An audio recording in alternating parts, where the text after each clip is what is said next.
चलिए हम लोग स्टार्ट करते हैं। कल तक हम लोगों ने देखा था कि किस तरह से 1919 का जो अधिनियम आया था, उस अधिनियम की जो विशेषताएं थी, उसमें किस तरह से प्रस्तावना को इंक्लूड किया गया, किस तरह से उसको एक लिखित और कठोर संविधान के प्रारूप के रूप में प्रस्तुत किया गया, किस तरह से डिवीजन ऑफ पावर्स रखा गया, और दो और इंपॉर्टेंट विशेषताएं हमने जो सेंट्रल गवर्नमेंट से जुड़ी हुई थी, जिसमें हमने सेंट्रल की एग्जीक्यूटिव केंद्रीय कार्यपालिका और सेंट्रल की जो लेजिस्लेचर थी, उसके बारे में हम लोगों ने कल तक की क्लास के अंदर देखा था। ये हमारा एक पार्ट हुआ था 1919 के अधिनियम की विशेषताओं का।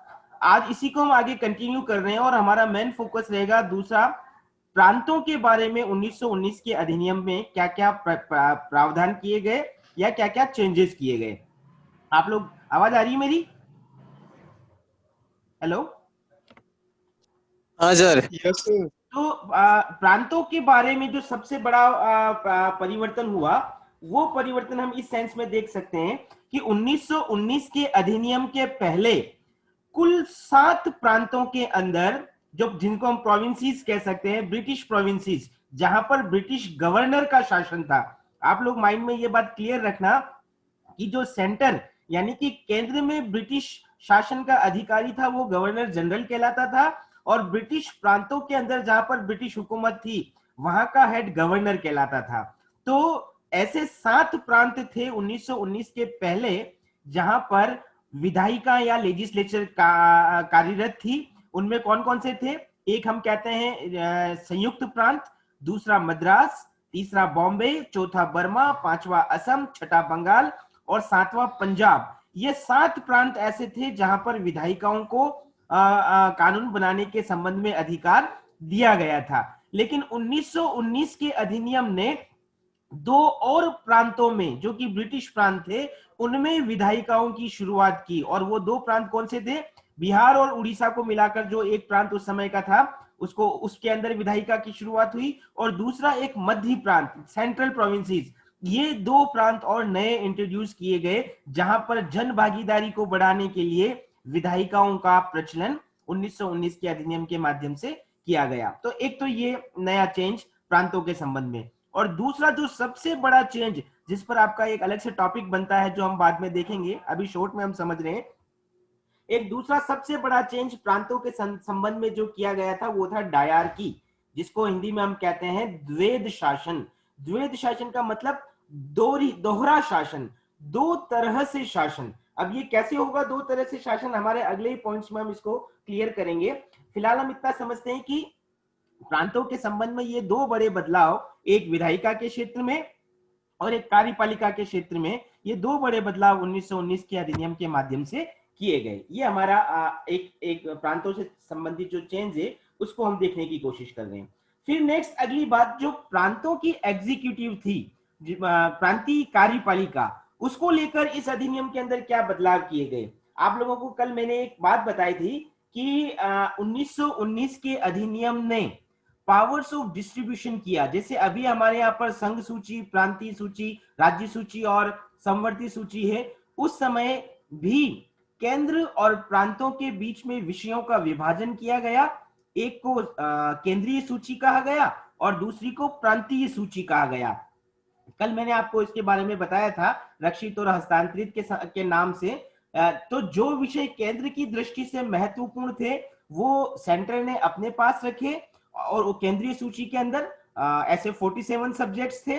और वो विषय जो प्रांतों की दृष्टि से महत्वपूर्ण थे, ऐसे 50 विषयों को प्रांतीय सूची के अंदर रखा गया। ये तो एक मोटे तौर पर हम बात कर सकते हैं डिसेंट्रलाइजेशन या विकेंद्रीकरण की जो प्रक्रिया थी, उसके तहत केंद्र और प्रांतों में विषयों का विभाजन 1919 के अधिनियम में किया गया। लेकिन अब हम लोग यहां पर बात कर रहे हैं, ये आप देखो 2 चीजें आपके सामने लिख रखी है, रिजर्व सब्जेक्ट रक्षित विषय और हस्तांतरित विषय यानी कि ट्रांसफर सब्जेक्ट्स। ये कौन सी कैटेगरी से आते हैं? तो प्रांतों को, प्रोविंसेस को काम करने के लिए जो 50 सब्जेक्ट्स, 50 सब्जेक्ट प्रांतीय सूची में दिए गए थे, उन्हीं 50 सब्जेक्ट्स को 2 भागों में बांटा गया। कुछ को रिजर्व कैटेगरी में रखा गया और कुछ को ट्रांसफर कैटेगरी में रखा गया। तो यहाँ आप लोग ये ध्यान से समझें कि जब हम द्वैध शासन की बात करते हैं या जब हम प्रांतों की बात करते हैं, तो प्रांतीय सूची प्रोविजनल जो प्रोविजन किए गए थे प्रोविंसेस लिस्ट के अंदर, उन सब्जेक्ट्स को दो भागों में बांटा गया, एक रक्षित, दूसरा हस्तांतरित। और इन विषयों पर काम कैसे किया जाएगा, इसी के लिए 1919 के अधिनियम ने जो प्रांतों की कार्यपालिका थी उसको दो तरह से गठित किया। आप लोग यहां देख सकते हो येलो कलर में, एक ऊपर हमने लिख रखा है गवर्नर जो कि प्रांतों का हेड था, उसकी अपनी एक एग्जीक्यूटिव काउंसिल हुआ करती थी और इसके अंदर चार, मैक्सिमम 4 और मिनिमम 2 मेंबर होते थे। और ये जो गवर्नर के साथ जो एग्जीक्यूटिव काउंसिल थी, ये इसके साथ साथ एक दूसरी और तरह से इस कार्यपालिका को या एग्जीक्यूटिव को बनाया गया, गवर्नर और इलेक्टेड मिनिस्टर्स। अब ये जो कार्यकारिणी परिषद है ऊपर वाली, इस कार्यकारिणी परिषद के मेंबर्स को गवर्नर के साथ साथ जो भारत मंत्री जो ब्रिटेन के अंदर कार्यरत था, उसकी रिकमेंडेशन पर इन मैक्सिमम 4 और मिनिमम 2 लोगों को नियुक्त किया जाता था। तो ये ध्यान रखें आप, जब हम इस प्रांतीय कार्यपालिका की बात करते हैं तो इस प्रांतीय कार्यपालिका से तात्पर्य है गवर्नर प्लस कार्यकारिणी परिषद और गवर्नर प्लस निर्वाचित मंत्री। गवर्नर के साथ ये कार्यकारिणी काउंसिल के मेंबर्स कहां से आते, इनको अपॉइंट किया जाता भारत सेक्रेटरी ऑफ इंडिया यानी कि भारत मंत्री की अनुशंसा पर सम्राट के द्वारा। और ये जो निर्वाचित मंत्री थे, इनको कौन इलेक्ट करता था, इनको इलेक्ट करने का काम जो प्रांतों की लेजिस्लेचर थी, उस प्रांतों की लेजिस्लेचर के द्वारा इन निर्वाचित मंत्रियों को इस गवर्नर के साथ कार्यकारिणी में रखा जाता था। तो आप ये देखो कि जब हम कार्यकारिणी की बात करते हैं, प्रांतीय कार्यपालिका या प्रोविंसेस एग्जीक्यूटिव की, तो वो दो तरह से बनती है। ये येलो कलर का जो पूरा आपको नजर आ रहा है, ये कार्यपालिका की बात है। अब सब्जेक्ट्स की बात करें तो हम ये देख सकते हैं कि ये जितने भी रिजर्व्ड सब्जेक्ट थे, जो रक्षित विषय, प्रांतीय सूची के जितने भी रिजर्व सब्जेक्ट थे, उन पर काम करने का अधिकार किसको था, गवर्नर और उसके साथ जो उनकी एग्जीक्यूटिव काउंसिल थी, वो इन रिजर्व सब्जेक्ट्स पर काम करती थी।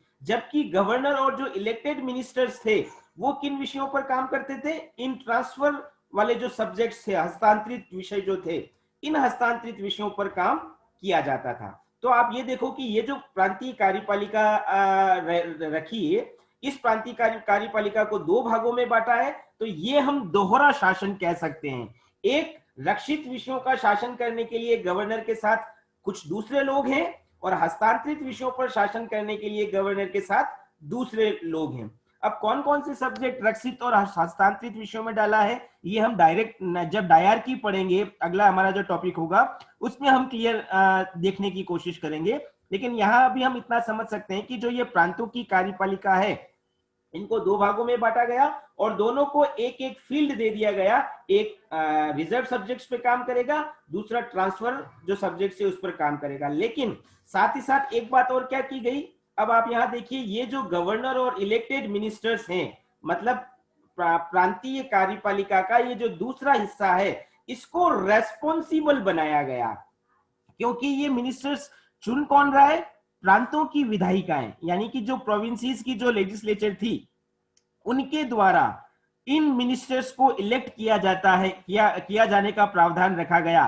तो इन मिनिस्टर्स को रेस्पॉन्सिबल भी बनाया गया कि जिस प्रांतीय विधायिका के द्वारा ये चुने जा रहे हैं, उसी लेजिस्लेचर के प्रति ये रेस्पॉन्सिबल भी रहेंगे। तो यहां पर रेस्पॉन्सिबिलिटी की जो शुरुआत है, वो शुरुआत हम बता सकते हैं 1919 के अधिनियम के द्वारा की गई। हालांकि ये जो ऊपर वाला जो कार्यपालिका का पार्ट है, गवर्नर और एग्जीक्यूटिव काउंसिल, ये अभी भी लेजिस्लेचर के प्रति उत्तरदायी नहीं थी, बल्कि ये सीधे गवर्नर जनरल और यहां तक कि ब्रिटेन के अंदर जो भारत मंत्री था उसके प्रति उत्तरदायी थे। तो ये प्रांतीय कार्यपालिका से जुड़ा हुआ पहला पक्ष जो 1919 के अधिनियम में हम लोग देख सकते हैं। इसी तरह से प्रांतीय कार्यपालिका के संबंध में कुछ और बदलाव भी किए गए। जैसे अभी हमने कहा कि प्रांतीय कार्यपालिका में एक जो ऊपर वाला पार्ट था, वो था गवर्नर और एग्जीक्यूटिव काउंसिल का, जिसमें गवर्नर के साथ साथ मैक्सिमम 4 मेंबर या मिनिमम 2 मेंबर होने का प्रावधान था। तो अब इसके अंदर भी भारतीयों का नंबर या भारतीयों का पार्टिसिपेशन बढ़ाने की बात की गई। आप लोग अभी यहां पर देख लीजिए कि जैसे मैं वापस ये रिपीट कर रहा हूं, ये जो गवर्नर और उसकी जो एग्जीक्यूटिव काउंसिल है, इसके अंदर सारे के सारे मेंबर यूरोपियन ही होते थे पहले 1919 के अधिनियम के पहले। लेकिन 1919 के अधिनियम में क्या बदलाव किया गया कि इन रिजर्व सब्जेक्ट्स को टेकल करने वाली जो एग्जीक्यूटिव काउंसिल है, उन एग्जीक्यूटिव काउंसिल में इंडियंस का पार्टिसिपेशन बढ़ाया जाएगा। और वो कैसे बढ़ाएंगे?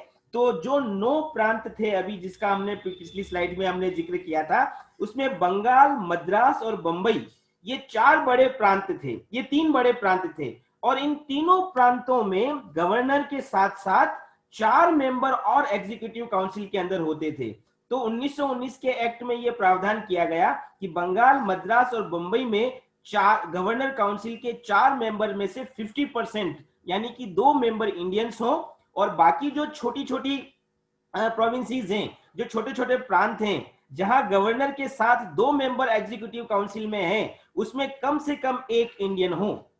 तो आप देख सकते हो कि जितने भी 9 प्रांत जो थे उस समय गवर्नर के, जो कि रिजर्व्ड सब्जेक्ट्स को टेकल करने वाले एग्जीक्यूटिव काउंसिल्स के मेंबर्स थे, उनमें 50% भारतीयों की भागीदारी को बढ़ाने का प्रावधान या प्रोविजन 1919 के एक्ट के अंदर किया गया।